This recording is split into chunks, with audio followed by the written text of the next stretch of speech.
Hello good morning student. स्वागत है आपका अपने ग्रोथ गाइड एकेडमी में। मैं विनोद लंबा, फिजिक्स लेक्चरर। आज हम एक नए टॉपिक के साथ आपके सामने उपस्थित हुए हैं। आज हम करेंगे discuss about the Coulomb's law. कौन सा टॉपिक करेंगे हम? Coulomb's law. टॉपिक का नेम होगा हमारे पास Coulomb's law.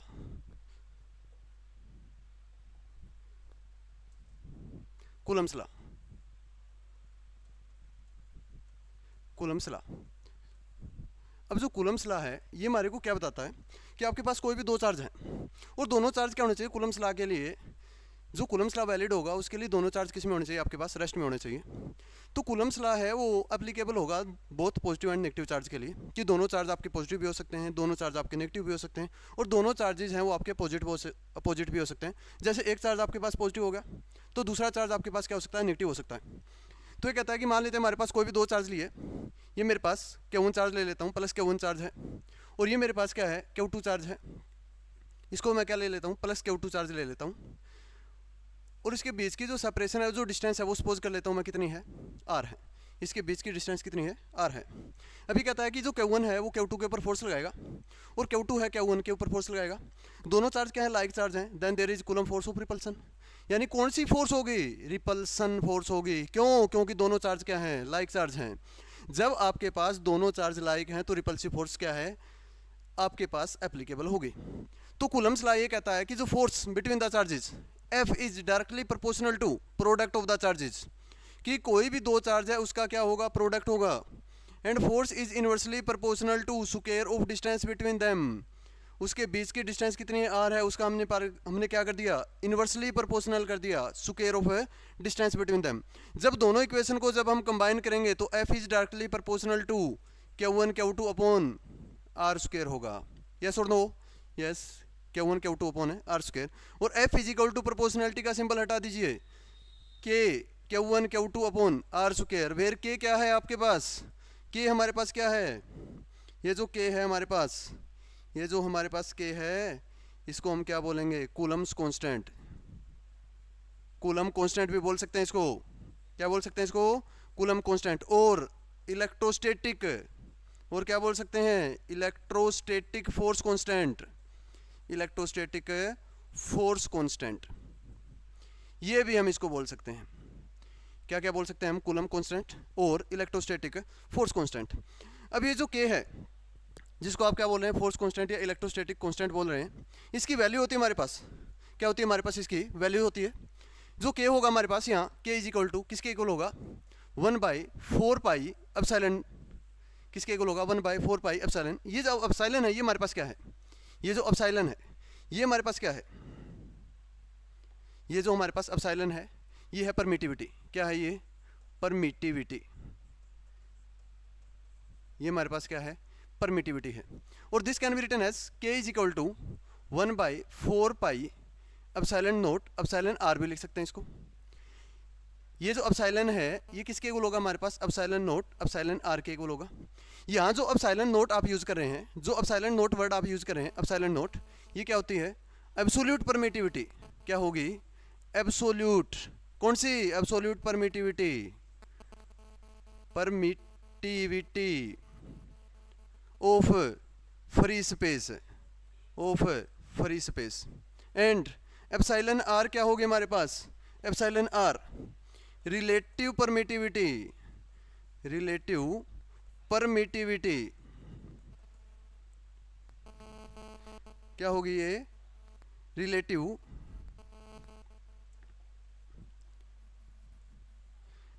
Permittivity, permittivity of medium. ये किसकी होगी? मीडियम की क्या होगी? रिलेटिव परमिटिविटी होगी।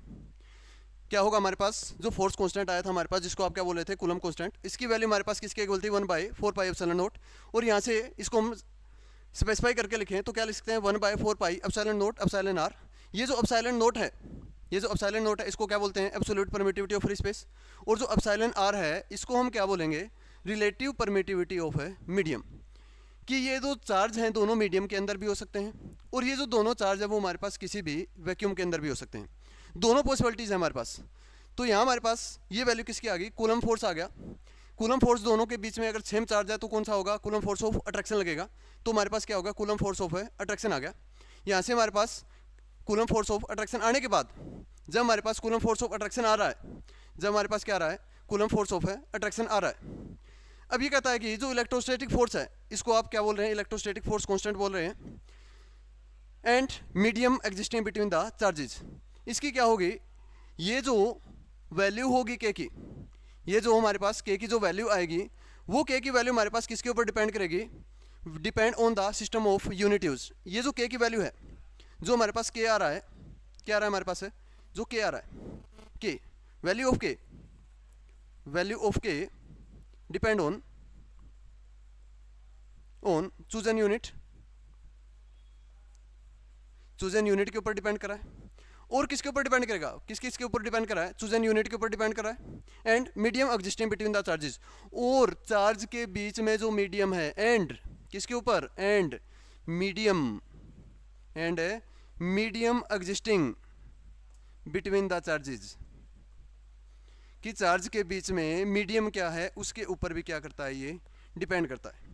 यानी कि जो आपके पास इलेक्ट्रोस्टैटिक फोर्स कांस्टेंट आ रहा है और इसकी वैल्यू डिपेंड किसके ऊपर करेगी, इलेक्ट्रोस्टैटिक फोर्स कांस्टेंट की वैल्यू ये जो डिपेंड करेगी यूनिट यूज कि कौन सी यूनिट आप यूज करें, कौन सी चूजन यूनिट आपके पास, and medium existing between the charges, और चार्ज के बीच में जो मीडियम है वो क्या है, जो एप्सिलॉन आर है रिलेटिव परमिटिविटी ऑफ मीडियम। यदि हम इसके लिए E R relative permittivity of medium for air और वैक्यूम के लिए इसकी वैल्यू क्या होती है, 1 होती है। क्या होती है हमारे पास इसके लिए, एयर और वैक्यूम के लिए वैल्यू क्या होती है, 1 होती है। अगर हम इसकी वैल्यू 1 पुट करें, यदि हम इसकी वैल्यू 1 पुट करें तो हमारे पास फोर्स की वैल्यू किसके इक्वल आ जाएगी, तब ये जो फोर्स होगी वो हमारे पास किसके इक्वल आ जाएगी, एफ इज इक्वल टू के को आप सिंप्लीफाई करके लिखें तो हम ये लिख सकते हैं k is equal to f is equal to आ जाएगा हमारे पास, एफ आ गया 1/4 पाई एप्सिलॉन नोट। क्यों एप्सिलॉन नोट क्यों आया, एप्सिलॉन नोट क्यों आया, क्योंकि एप्सिलॉन आर की वैल्यू हमारे पास क्या आ गई, एप्सिलॉन आर जो ये एप्सिलॉन आर है इसकी वैल्यू, अगर एयर प्रेजेंट है इसके बीच में, क्या सपोज कर लेते हैं इसके बीच में प्रेजेंट मान लेते हैं कि एयर प्रेजेंट है, तो ये कहता है इसकी वैल्यू कितनी हो जाएगी हमारे पास, 1 हो जाएगी। 1 हो जाएगी तो 1/4 पाई एप्सिलॉन नोट, और क्या बचेगा हमारे पास, Q1 Q2 upon R square. ये हमारे पास था कूलम्स लॉ। ये क्या था हमारे पास है, कूलम्स लॉ था। क्या कहता है कूलम्स लॉ, ये जो कूलम्स लॉ है ये कुछ बातें हमारे को बताएगा, कुछ करैक्टरिस्टिक बताएगा, कूलम लॉ की कुछ ना कुछ क्या होगी हमारे पास करैक्टरिस्टिक होगी। वो करैक्टरिस्टिक क्या होगी उसके बारे में हम अभी डिस्कस करेंगे।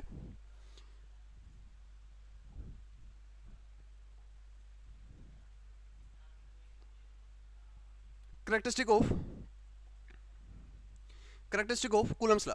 अब ये देखिए कूलम्स लॉ की करैक्टरिस्टिक हमारे पास क्या क्या आएंगे, कि ये जो फोर्स लग रही है, ये जो हमारे पास फोर्स लगाई जा रही है दो चार्ज के बीच में, जो दो चार्ज के बीच में फोर्स लगाई जा रही है सेंट्रल फोर्स है। ये क्या है, कोई भी फोर्स लगाई जा रही है, जैसे हमारे पास ये था, ये Q1 था और ये Q2 था, इसके बीच में एक फोर्स लग रही थी। क्या लग रही थी इसके बीच में, एक फोर्स लग रही थी। अब ये जो फोर्स लग रही थी ये किसके ऊपर डिपेंड कर रही है, इसके करैक्टरिस्टिक क्या होंगे, जो फोर्स होगी उसके कूलम फोर्स के करैक्टरिस्टिक हमारे पास क्या होंगे। पहला करैक्टरिस्टिक ये है कि ये क्या है, सेंट्रल फोर्स है। पहला characteristic of coulomb force, characteristic of coulomb force, कि कूलम फोर्स के करैक्टरिस्टिक क्या है। पहला क्या है, सेंट्रल फोर्स है। क्या है, सेंट्रल फोर्स है। जब सेंट्रल फोर्स होगी क्या होगी, जब सेंट्रल फोर्स होगी यानी कि दो सेंटर को क्या कर रही है, ज्वाइन कर रही है। दो सेंटर को, central force line joining the charges, line joining the charges, और चार्ज के किसको ज्वाइन करेगी, सेंटर को ज्वाइन करेगी। तो ये क्या है हमारे पास है, सेंट्रल फोर्स है। दूसरा है जो force is conservative, the force is, जो फोर्स होगी फोर्स इज कंजर्वेटिव, जो फोर्स होगी वो हमारे पास क्या है, कंजर्वेटिव फोर्स है। तीसरा है ओबे, ओबे इनवर्स केरला, इनवर्स केरला क्या करती है, इनवर्स केरला को फॉलो करती है। कैसे, एफ इज इक्वल टू किसके इक्वल है, एफ इज इक्वल टू था K Q1 Q2 upon R square, इसके इक्वल था। ये जो आर देखिए, ये जो हमारे पास आर आ रहा है, ये आर देखिए इसका क्या है, स्क्वायर है, और क्या है, इनवर्स में है। तो ये क्या करती है, इनवर्स स्क्वायर को फॉलो करती है। क्या करती है, ये इनवर्स स्क्वायर को फॉलो करती है। फोर्थ प्रॉपर्टी क्या कहता है, अगर ये इनवर्स स्क्वायर को फॉलो कर रही है, अगर एक चार्ज दूसरे चार्ज के ऊपर फोर्स लगा रहा है, यदि वो इक्वल फोर्स लगा रहा है और अपोजिट लगा रहा है, तो इट मीन्स क्या हुआ कि न्यूटन के थर्ड लॉ को ओबे कर रही है। Obey Newton third law of motion, obey Newton third law, ये क्या कर रही है, न्यूटन के थर्ड लॉ को ओबे कर रही है। क्यों? क्योंकि एक चार्ज फोर्स लगा रहा है, दूसरा चार्ज उसके ऊपर फोर्स लगा रहा है, लेकिन फोर्स क्या लग रही है, अपोजिट लग रही है, और फोर्स क्या है, इक्वल है। तो ये क्या करेगा, न्यूटन के थर्ड लॉ को भी क्या करेगा, ओबे करेगा। जब ये न्यूटन के थर्ड लॉ को ओबे कर रहा है तो हमारे पास नेक्स्ट प्रॉपर्टी क्या आएगी, नेक्स्ट प्रॉपर्टी होगी मेडिएटेड बाय फोटोन। क्या होगी, मेडिएटेड बाय फोटोन। किसके द्वारा मेडिएट होगी ये, फोटोन के द्वारा। क्या होगी ये, किसके द्वारा मेडिएट होगी, फोटोन के द्वारा। और क्या होगी, लॉन्ग रेंज फोर्स। और लास्ट प्रॉपर्टी क्या है इसकी, ये क्या है, लॉन्ग रेंज फोर्स। यानी कि लॉन्ग रेंज फोर्स का मीनिंग है कि इसके बीच की जो डिस्टेंस होगी अगर वो ज़्यादा होगी तब इसके बीच में कोई ना कोई फोर्स क्या कर रही होगी, एग्जिस्ट कर रही होगी। तो ये थी हमारे पास करेक्टरिस्टिक ऑफ कूलम फोर्स कि कूलम फोर्स की करेक्टरिस्टिक हमारे पास क्या क्या थी।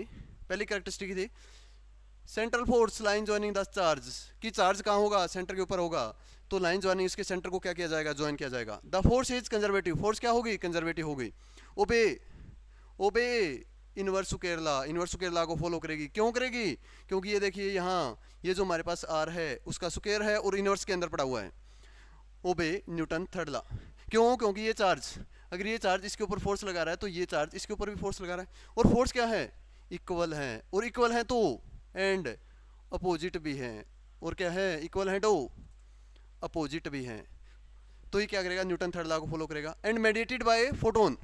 और लास्ट क्या है, लॉन्ग रेंज फोर्स है। अब ये देखिए हमारे पास ये सारे के सारे हमारे पास क्या हो गए, कूलम के करेक्टरिस्टिक हो गए, कूलम फोर्स के करेक्टरिस्टिक ऑफ है कूलम फोर्स हो गए सारे के सारे। अब ये देखिए आप यूज कर रहे थे, आप क्या यूज कर रहे थे कि F इजिकल टू आपके पास आ रहा था, F is equal to K Q1 Q2 upon R square, और K की वैल्यू आप रख रहे थे 1/4 पाई एप्सिलॉन नॉट। किसके लिए, किसके लिए, फॉर एयर के लिए, Q1 Q2 upon R square. अब ये जो 1/4 पाई एप्सिलॉन नॉट है इसकी वैल्यू क्या होगी, ये जो 1/4 पाई एप्सिलॉन नॉट है, 1/4 pi epsilon naught is equal to 9 into 10⁻⁹ newton metre square पर कूलम स्क्वायर। ये क्या होगी, इसकी वैल्यू होगी कितनी, 9 इंटू 10⁻⁹ न्यूटन मीटर स्क्वायर पर कूलम स्क्वायर। और ये जो हमारे पास एप्सिलॉन आ रहा है इसकी वैल्यू कितनी है, 8.85 इंटू 10⁻⁻12 कूलम स्क्वायर पर न्यूटन पर मीटर स्क्वायर। ये क्या है, एप्सिलॉन नोट की वैल्यू है। ये हमारे पास किसकी वैल्यू आ गई, एप्सिलॉन नोट की वैल्यू। जब ये सारी वैल्यू पुट कर देते हैं, जब ये सारी वैल्यू पुट कर देते हैं तो हमारे पास क्या आ जाती है, यदि आप Q की वैल्यू पुट कर रहे हैं, यदि आप Q2 की वैल्यू पुट कर रहे हैं, यदि आप R की वैल्यू भी रख रहे हैं, और आपके पास K की वैल्यू है, कितनी है K की वैल्यू, ये हमारे पास K की वैल्यू पड़ी है। अगर ये हमारे पास K की वैल्यू सारी वैल्यू पुट कर रहे हैं तो हमारे पास किसकी वैल्यू आ रही है, फोर्स की वैल्यू हम कैलकुलेट कर रहे हैं। हमारे पास क्या आ जाएगा यहाँ से, कूलम फोर्स ऑफ अट्रैक्शन या कूलम फोर्स ऑफ रिपल्सन आ जाएगा यहाँ से। तो ये हमारे पास क्या हो गया, कूलम्स लॉ। अभी कहता है कि सीजीएस सिस्टम, ये तो था हमारे पास सारा सिस्टम एसआई यूनिट में चल रहा था। यदि हम यूज करें एसआई सिस्टम की जगह सीजीएस सिस्टम, सीजीएस, यदि हम बात करें सीजीएस सिस्टम की, यदि हम क्या बात करें सीजीएस सिस्टम की, जो आपके पास के आ रहा था ये बड़ा, ये जो के आ रहा है, कौन से बड़ा, ये बड़ा जो के आ रहा है, ये बड़ा के, जिसको आप क्या बोल रहे थे, जिसको आप क्या बोल रहे थे, इलेक्ट्रोस्टैटिक फोर्स कांस्टेंट बोल रहे थे। सीजीएस सिस्टम में इज इक्वल होगा 1/k, कैपिटल के।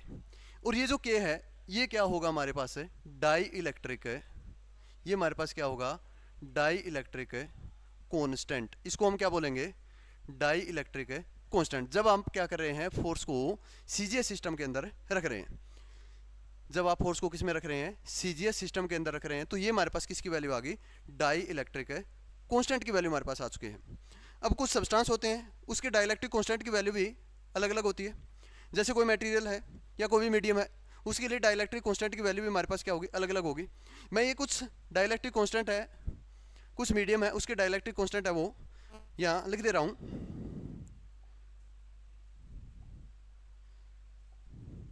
जैसे डाइलेक्ट्रिक कांस्टेंट यानी कि यहाँ लिख लेता हूँ मीडियम, क्या लिख दिया मैंने यहाँ, मीडियम।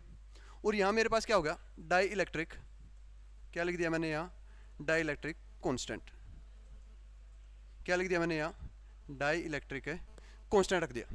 पहले हमारे पास है, पहले कोई मीडियम ले लेते हैं, जैसे कि वैक्यूम है, जैसे पहला मीडियम हो गया वैक्यूम। वैक्यूम के लिए इसकी वैल्यू कितनी होती है, 1 होती है। फॉर एयर, एयर के लिए इसकी वैल्यू हमारे पास कितनी होगी, 1 पॉइंट, एयर के लिए हमारे पास क्या होगी 1.005, 1.0059, ये हमारे पास किसके लिए होगी, एयर के लिए होगी। और वाटर के लिए वाटर के लिए क्या होती है, मैक्सिमम होती है। वाटर के लिए क्या होती है, मैक्सिमम होती है। उससे पहले H2 हाइड्रोजन के लिए लिख लेते हैं। H2 हाइड्रोजन के लिए 1.003 किसके लिए होती है, हाइड्रोजन के लिए होती है। यदि हम वैक्स की बात करें, किसकी बात करें, वैक्स की, मोम जिसको बोल रहे हैं, उसके लिए डाइलेक्ट्रिक कांस्टेंट की वैल्यू कितनी होती है, 2। और यदि हमारे पास है वाटर, यदि हमारे पास डाइलेक्ट्रिक कांस्टेंट क्या है, वाटर है, इसके लिए मीडियम वाटर है तो डाइलेक्ट्रिक कांस्टेंट की वैल्यू हमारे पास कितनी होगी, 80। और ये देखिए जो मेटल है, मेटल है, इसके लिए डाइलेक्ट्रिक कांस्टेंट की वैल्यू क्या होती है, इन्फिनिटी होती है। ये कुछ मीडियम है और उसके क्या है हमारे पास है, डाइलेक्ट्रिक कांस्टेंट है। ये मीडियम, वैक्यूम, वैक्यूम के लिए 1 है, एयर, एयर के लिए 1.0059, हाइड्रोजन 1.003, वैक्स 2, वाटर 80 है, और मेटल के लिए क्या है हमारे पास है, इन्फिनिटी है। ये कुछ हमारे पास क्या है, मटेरियल मीडियम है और जिसके हमारे पास क्या है, डाइलेक्ट्रिक कांस्टेंट हमारे पास गिवन है। अभी देखिए इलेक्ट्रोस्टैटिक फोर्स के ऊपर क्या इफेक्ट पड़ेगा, इलेक्ट्रोस्टैटिक फोर्स के ऊपर क्या इफेक्ट पड़ेगा। आप क्या लिख रहे हैं, इलेक्ट्रोस्टैटिक फोर्स को ये लिख रहे हैं आपके Q1 Q2 upon R square, किस सिस्टम में लिख रहे हैं, SI सिस्टम के अंदर। कौन से सिस्टम में रख रहे हैं आप, इसको SI सिस्टम में लिख रहे हैं। जब मैं इस K को CGS में लिखूँ, जब फोर्स है, force is in CGS system, किस में लिखूँ मैं इसको, CGS सिस्टम में लिख देता हूँ। तो F इजिकल टू किसके इक्वल होगा, ये K की वैल्यू हमारे पास CGS में K की वैल्यू क्या आएगी, 1 अपॉन कैपिटल K आया था, यानी कि 1 अपॉन है K Q1 Q2 अपॉन है आर स्क्वायर। इसका मीनिंग क्या हुआ, ये मेरे पास क्या है, डाई इलेक्ट्रिक, ये क्या है मेरे पास है, डाई इलेक्ट्रिक कांस्टेंट, मेरे पास क्या है, ये डाई इलेक्ट्रिक कांस्टेंट है। अब ये देखिए जब डाई इलेक्ट्रिक कांस्टेंट की वैल्यू बढ़ेगी, अब ये देखिए सिंपली जब डाई इलेक्ट्रिक कांस्टेंट की वैल्यू बढ़ रही है, जब वैल्यू इंक्रीज होगी तो फोर्स क्या होगी, डिक्रीज होगी, होगी कि नहीं होगी, होगी। जब K की वैल्यू बढ़ेगी, डाई इलेक्ट्रिक कांस्टेंट की वैल्यू इंक्रीज होगी, then the Coulomb repulsive force और कूलम अट्रैक्टिव फोर्स क्या हो जाएगी, डिक्रीज हो जाएगी। व्हेन लिख देता हूं मैं, when dielectric constant increase, dielectric constant क्या होगा, इंक्रीज होगा, देन कूलम फोर्स डिक्रीज, तब हमारे पास कूलम फोर्स क्या हो जाएगी, डिक्रीज हो जाएगी। नोट करने की बात है ये, पॉइंट टू बी नोटेड।